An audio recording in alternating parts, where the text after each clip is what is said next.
Let's get on to the NFC right now. NFC, man, we actually have two great games. One of them, I think it's going to be a complete shellacking, a complete one and done. First, let's start with the Packers and San Francisco. San Francisco, I called it. They were going to upset the Cowgirls because the Cowgirls are all smoke and no show.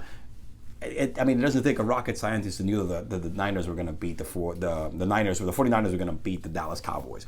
The story changes a little bit against Green Bay this week. They're going against the MVP, Aaron Rodgers, probably one of the greatest quarterbacks this league has ever seen. The man has a chip on his shoulder. He wants a championship, another one before he leaves Green Bay.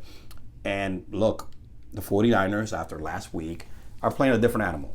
They're not facing Dak Prescott as a quarterback. All right, I know earlier during the year, it was a close game between Green Bay and San Francisco, and it was a field goal, the difference of the game. But I think Rodgers has kind of come in slinging to force the 49ers to play from behind and try to get them in a double-digit lead and let the 49ers use what they can do great, which is pass the ball.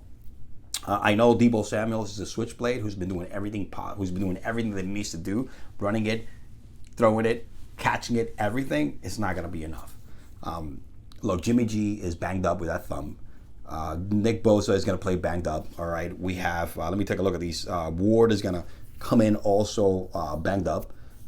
They have a lot of players playing against a really good offensive team, banged up, and they're playing in Green Bay. All right, they're playing in Green Bay, which is going to be cold as snow tomorrow. I don't even know what the temperature is going to be, but it's Green Bay. It's going to be right now. It's going to be 12 degrees, I think. So picture that with the wind chill factor. It's probably going to be close to -0. Lambeau, the frozen tundra advantage, Green Bay. Green Bay is going to come out firing with all cylinders, all right? They're going to do everything possible to put points on the board quick and force Jimmy Garoppolo and the 49ers to play from behind and sling the ball. And that's where the weakness of the 49ers are. The 49ers have to play a near-perfect game. Unfortunately, this is not the same 49er team that routed the Green Bay Packers in the NFC Championship game 2 years ago, where Raheem Mostert, I can't even pronounce that name, rushed for over 200 yards. And they had, that defense was so good that it had Aaron Rodgers all bottled up. Different defense, different running back, different running attack. Same QB who barely threw the ball back then is actually going to be forced, with that Jimmy Garoppolo that is going to be forced to throw the ball a lot in this game, and that's going to be the difference.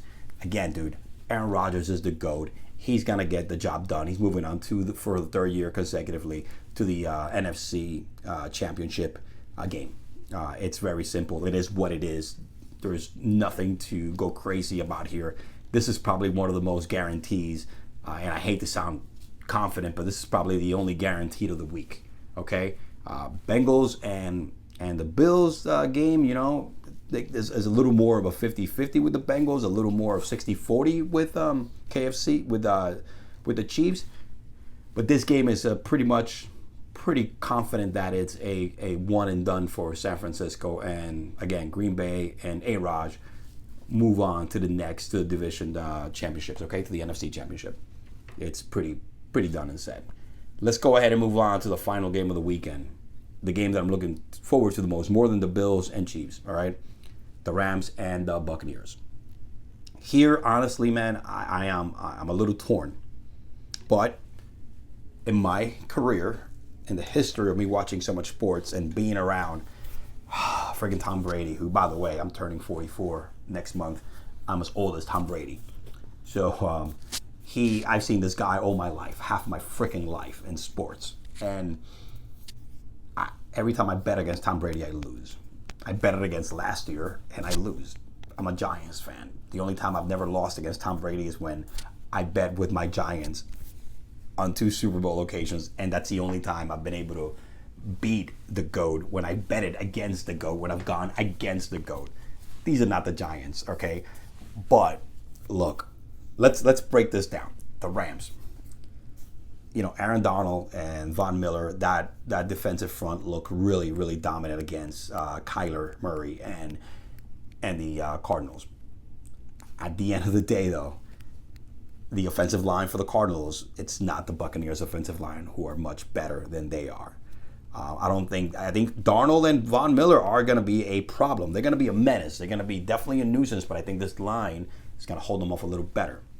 It's not Kyler quarterbacking. It's Tom Brady, the GOAT, the greatest player in the history of the NFL, 7-time Super Bowl winner. Okay? So those are your two things right there. You got to put that out there, put that out on the table. That is a complete difference between what this front line faced last week, what this defense, what the Rams defense faced last week, as opposed to what they're facing this week, okay? So let's not get it twisted. They are facing the greatest quarterback of all time, the greatest player probably in the NFL history, but also a pretty darn good offensive line. And then you also got to deal with, you still have Mike Evans. Mike Evans is a stud. You got to deal with that. You have to deal with Gronkowski, who had an unbelievable game last playoffs, okay? Lenny, playoffs is starting, is back, okay? Leonard Fournette, who, you all remember, he was a key contributor and a key factor in the playoff and Super Bowl run last year. He hasn't played yet in the playoffs, okay? He's been out for like the last 4 games. We all forget, Lenny has had a huge year. Leonard Fournette has had a huge year, all right? From both sides of the ball, okay? He's been catching it. You know he could catch the ball. He's a great pass-catching back, but also is a power runner and is a runner that can run 4 yards, all right? Yards after catch, yards after attempts. That's going to be a weapon. That's going to be a key factor that you're going to see Tom Brady use a lot. Ronald Jones is out, but it's going to be a lot of Lenny football, a lot of Leonard Fournette. And look, at the end of the day, man, Mike Evans knows he could step up in big games, and you have Gronkowski. They have more offensive weapons than the Cardinals. So it's going to be a harder time for this defense to manhandle the Bucs as they did the Cardinals. Let's not get it twisted. I don't think it's going to be a cakewalk for the Bucs. It's going to be a close game. Granted, it's Matthew Stafford's time, like I said last week when I predicted the Rams to easily beat the Cardinals. And he still has Cooper Kupp, and OBJ has been playing the best football I've seen OBJ play since he left the Giants, okay? Van Jefferson, right? They'll still have Cooper Kupp. Cam Akers is looking like a man possessed. Again, coming back from that ACL tear in less than 5 months. I forget what the injury was. He's been playing like a man possessed. And Michelle, great running attack, which they're going to do that.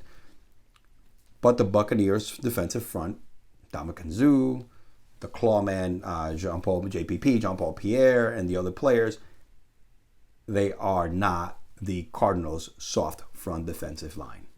They are going to bother Matthew Stafford.